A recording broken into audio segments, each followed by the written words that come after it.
Test 5, Section 1. A man wants to place an order by telephone for some office stationery. Listen to the conversation between the woman and the man and answer the questions.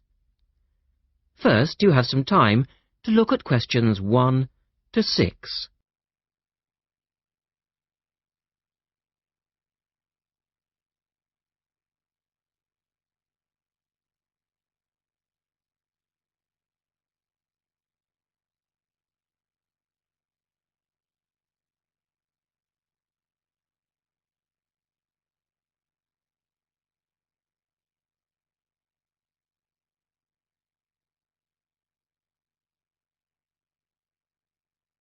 You will see that there is an example which has been done for you. On this occasion only, the conversation relating to this will be played twice.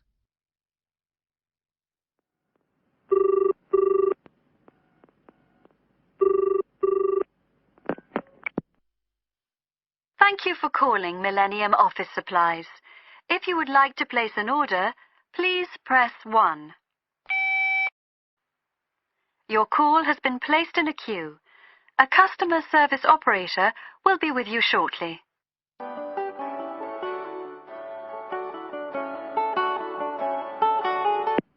Gina speaking. How can I help you?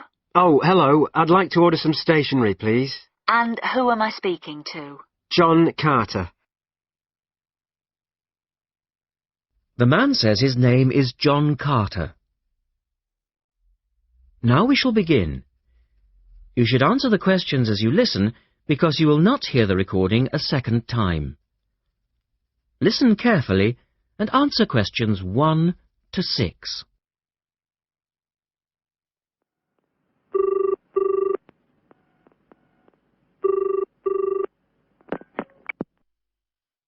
Thank you for calling Millennium Office Supplies. If you would like to place an order, please press 1. Your call has been placed in a queue. A customer service operator will be with you shortly.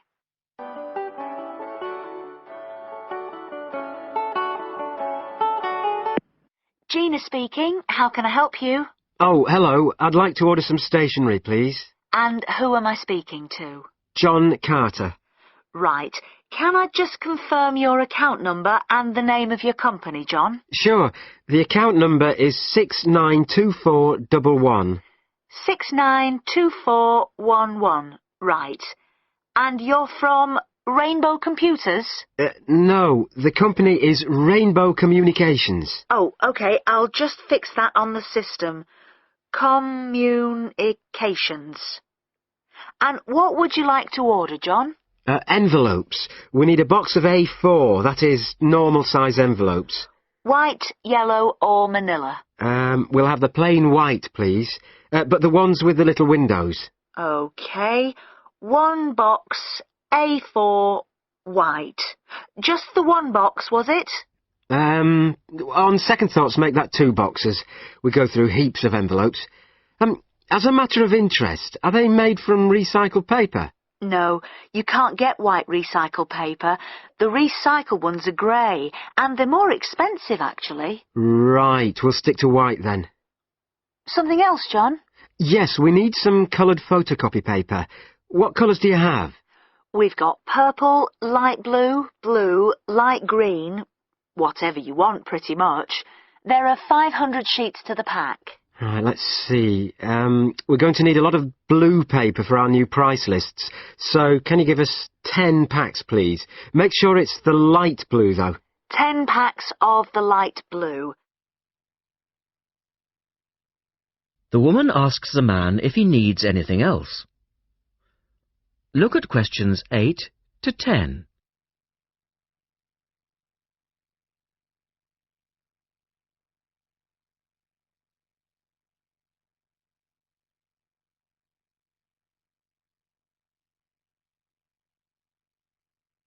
Now listen to their conversation and answer questions 8 to 10.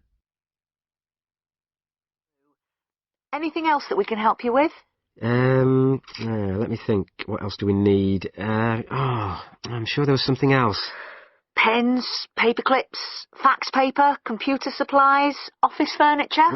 Oh yes, we need floppy disks. Do you have those nice coloured ones? Yes, but they're a bit more expensive than the black ones. Oh, that's all right. I'm not paying anyway. Right. Floppy disks. And what about diaries for next year? We've got them in stock already, and it's a good idea to order early. No, I think we're all right for diaries. But something we do need is one of those big wall calendars. You know, one that shows the whole year at a glance. Do you stock those? We certainly do. OK, can you include a wall calendar then, with the other stuff? Just make sure it's got the whole year on the one side. Sure. And do you have a copy of our new catalogue? No, I don't, but could you send one? Yes, I'll pop one in with the order.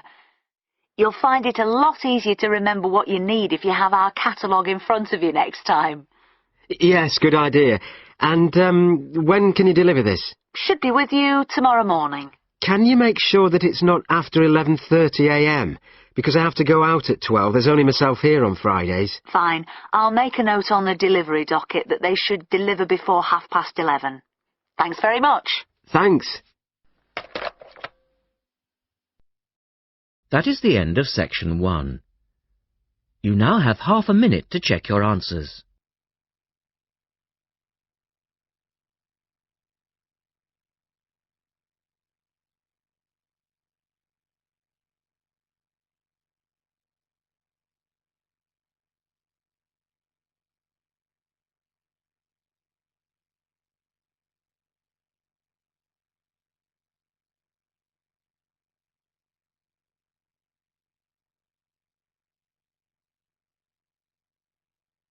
Now turn to section 2 on page 113.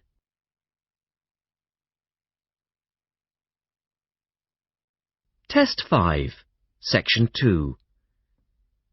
You will hear a reporter talking on the radio about an artist's exhibition. Look at questions 11 to 18.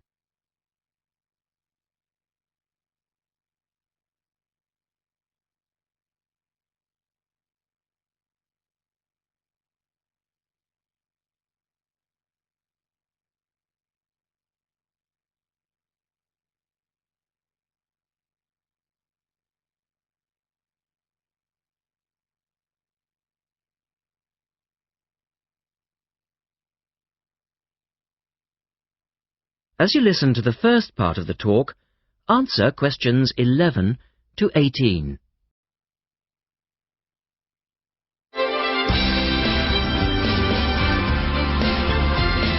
And now for some information on local events and activities. A couple of announcements for art lovers and budding artists alike. First, a new collection of artwork is going on show to the public next month in the form of an artist's exhibition. The exhibition will include many different types of art, over 100 different pieces by 58 artists from the local area. It's being held at the Royal Museum, which, for those of you who are unfamiliar with the area, is located opposite the library in West Street, right on the corner. The actual address is number 1 Queen's Park Road. It isn't difficult to find. The exhibition will run for 9 weeks and will begin on the 6th of October and continue until the 10th of December. So there's plenty of time for you to go along and have a look, and I'm sure that will be worth doing. What will you see there? Well, amongst the items on display will be some exciting pieces of modern jewellery, furniture, ceramics, metalwork and sculpture. To give you some examples, local artist Kate Main will be there to discuss her collection of pots and bowls that she has made to resemble garden vegetables. They're the sort of thing that would brighten up any dining table and range from things like yellow cabbage-shaped bowls to round tomato-shaped teapots. Prize winner Cynthia Corse will also be there to talk about her silver jewellery, all of which she produced using ideas from the rural setting of her country home. Some of her rings are quite extraordinary and have beautiful coloured stones in them. Or, if you prefer sculpture, there's plenty of that too. Take, for example, Susan Cupp's sculpture of 25 pairs of white paper shoes. It sounds easy, but believe me, it looks incredible. All of these items, along with many others, will be on sale throughout the exhibition period. As part of the exhibition, there will be a series of demonstrations called Face to Face, which will take place every Sunday afternoon during the exhibition, and these will provide an opportunity for you to meet the artists. Now look at questions 19 and 20.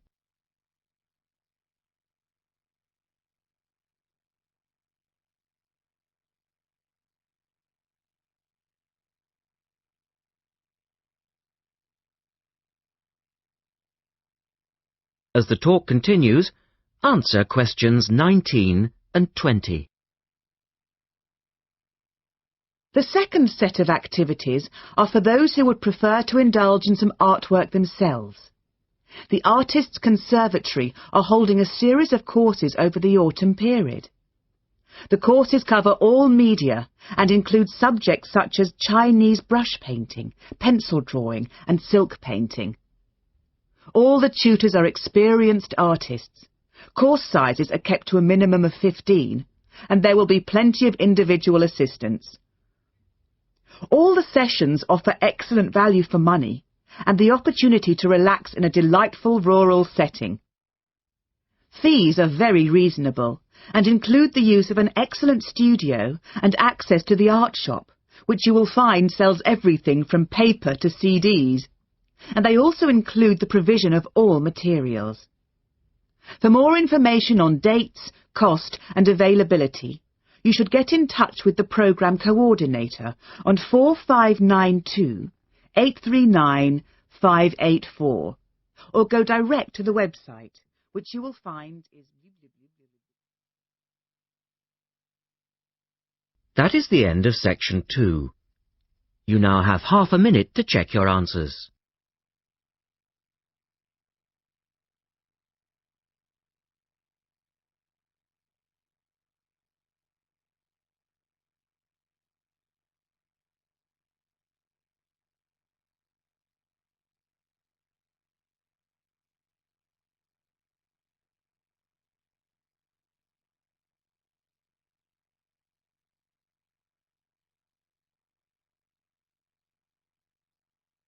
Now turn to section 3 on page 114.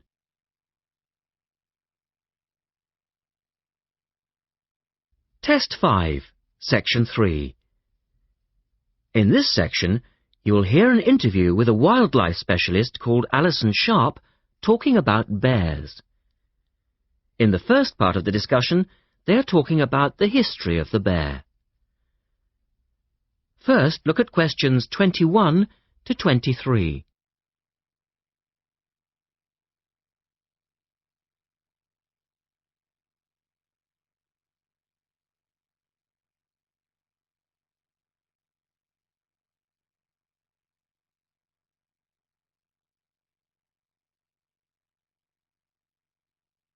Now listen to the first part of the interview and answer questions 21 to 23.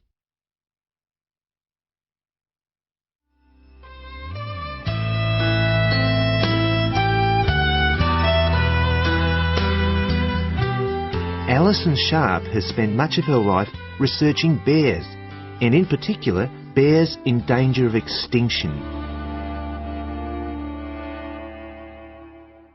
She is the author of a recent book on bears, and we welcome her to the studio today.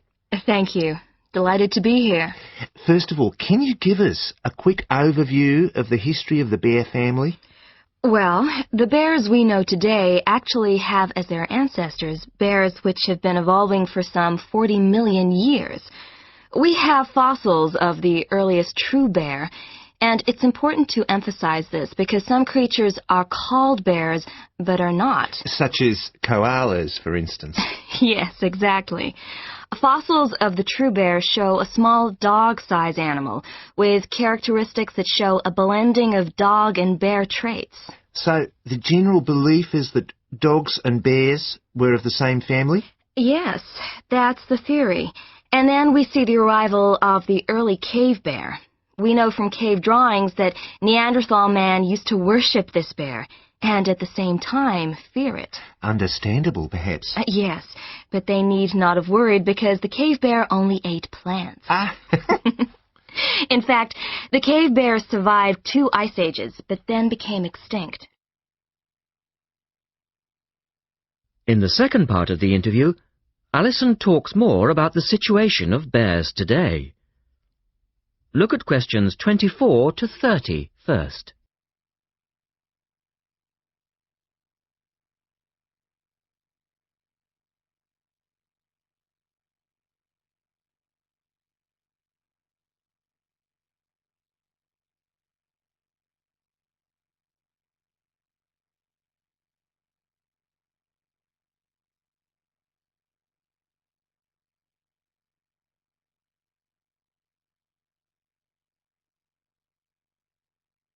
Listen carefully and answer questions 24 to 30. so how many bears can we find today? And are any of them in danger of extinction? Well, I'll answer your first question first. There are 8 species of bear in all, among them the American black bear and the brown bear, from which evolved the newest species of bear, the polar bear. So how old is the polar bear? Oh, he's a relative newcomer, just 20,000 years old.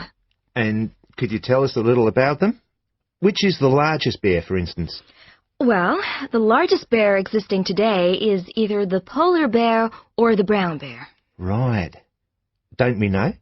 Well, it depends which criteria you use. The polar bear is the heaviest. The male weighs up to 1,500 pounds, but his narrow body actually makes him look smaller than the much more robust brown bear. So the brown bear appears the biggest. Yes. And the smallest? Well, the sun bear is the smallest of the 8 species. They only weigh between 60 and 145 pounds. That makes him a comparative junior. Yes. And then next we have the so-called giant panda. But that's a small bear too, comparatively speaking. And are all bears meat eaters? No, not at all. In fact, the giant panda is almost entirely herbivorous, living on a diet of 30 types of bamboo. Ah, yes, of course. Pandas are famous for that. And another interesting bear is the sloth bear, which eats insects, particularly termites. He can turn his mouth into a tube and suck the insects out of their nests. So, going back to my second question, are bears really in danger of extinction? Yes, indeed, they are. The sun bear in particular, as they've been hunted almost out of existence. And the habitat of the panda is also being reduced on a daily basis.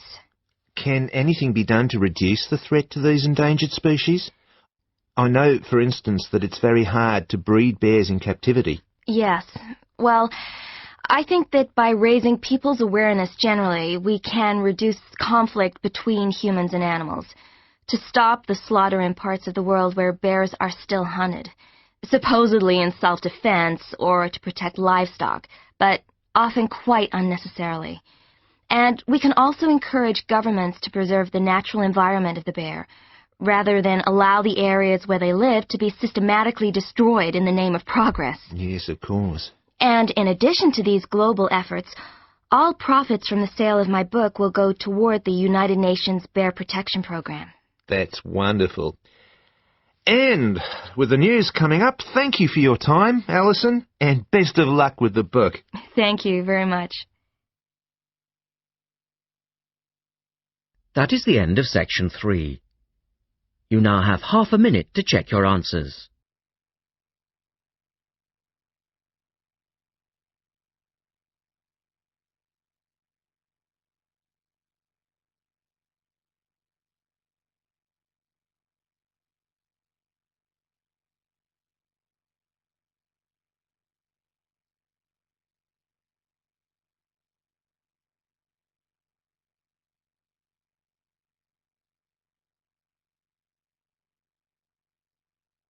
Now turn to section 4 on page 116.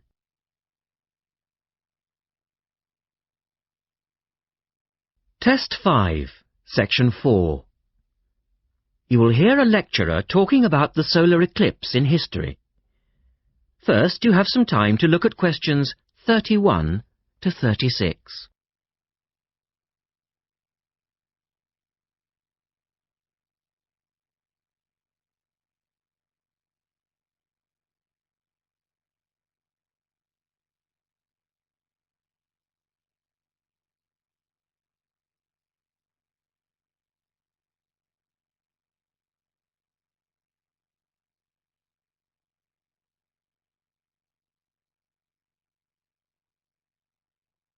Now listen carefully and answer questions 31 to 36.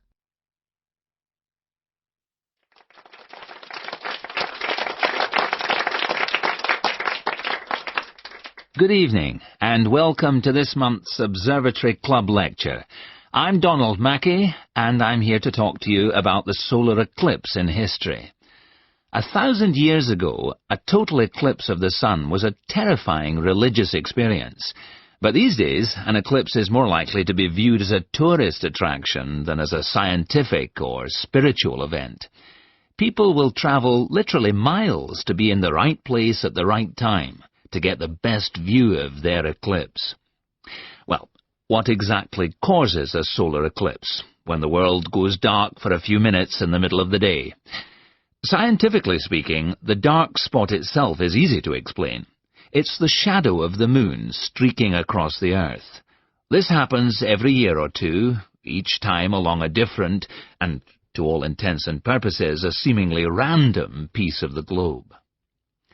In the past, people often interpreted an eclipse as a danger signal heralding disaster, and in fact the Chinese were so disturbed by these events that they included among their gods one whose job it was to prevent eclipses. But whether or not you're superstitious or take a purely scientific view, our earthly eclipses are special in 3 ways. Firstly, there can be no doubt that they're very beautiful. It's as if a deep blue curtain had fallen over the daytime sky as the sun becomes a black void surrounded by the glow of its outer atmosphere. But beyond this, total eclipses possess a second, more compelling beauty in the eyes of us scientists, for they offer a unique opportunity for research. Only during an eclipse can we study the corona and other dim things that are normally lost in the sun's glare. And thirdly, they are rare.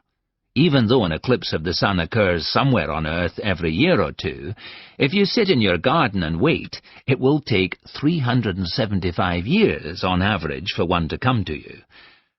If the moon were any larger, eclipses would become a monthly bore. If it were smaller, they simply would not be possible. The ancient Babylonian priests, who spent a fair bit of time staring at the sky, had already noted that there was an 18-year pattern in their occurrence, but they didn't have the mathematics to predict an eclipse accurately.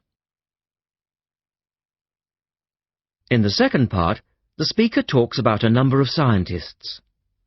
Look at questions 37 to 40.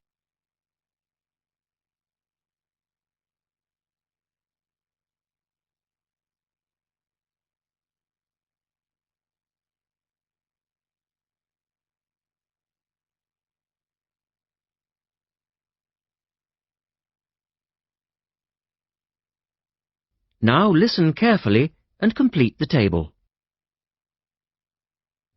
It was Edmund Halley, the English astronomer, who knew his maths well enough to predict the return of the comet, which incidentally bears his name, and in 1715 he became the first person to make an accurate eclipse prediction. This brought eclipses firmly into the scientific domain, and they've since allowed a number of important scientific discoveries to be made. For instance, in the eclipse of 1868, 2 scientists, Janssen and Lockyer, were observing the sun's atmosphere, and it was these observations that ultimately led to the discovery of a new element. They named the element helium, after the Greek god of the sun. This was a major find, because helium turned out to be the most common element in the universe after hydrogen. Another great triumph involved Mercury. I'll just put that up on the board for you now. See, there's Mercury, the planet closest to the sun, then Venus, Earth, etc. For centuries, scientists had been unable to understand why Mercury appeared to rotate faster than it should. Some astronomers suggested that there might be an undiscovered planet causing this unusual orbit, and even gave it the name Vulcan. During the eclipse of 1878, an American astronomer, James Watson, thought he'd spotted this so-called lost planet. But, alas for him, he was later obliged to admit that he'd been wrong about Vulcan and withdrew his claim. Then Albert Einstein came on the scene. Einstein suggested that, rather than being wrong about the number of planets, astronomers were actually wrong about gravity. Einstein's theory of relativity, for which he's so famous, disagreed with Newton's law of gravity in just the right way to explain Mercury's odd orbit. He also realized that a definitive test would be possible during the total eclipse of 1919, and this is indeed when his theory was finally proved correct. So there you have several examples of how eclipses have helped to increase our understanding of the universe. And now let's move on to the social aspects, and I think you'll find... That is the end of section 4. You now have half a minute to check your answers.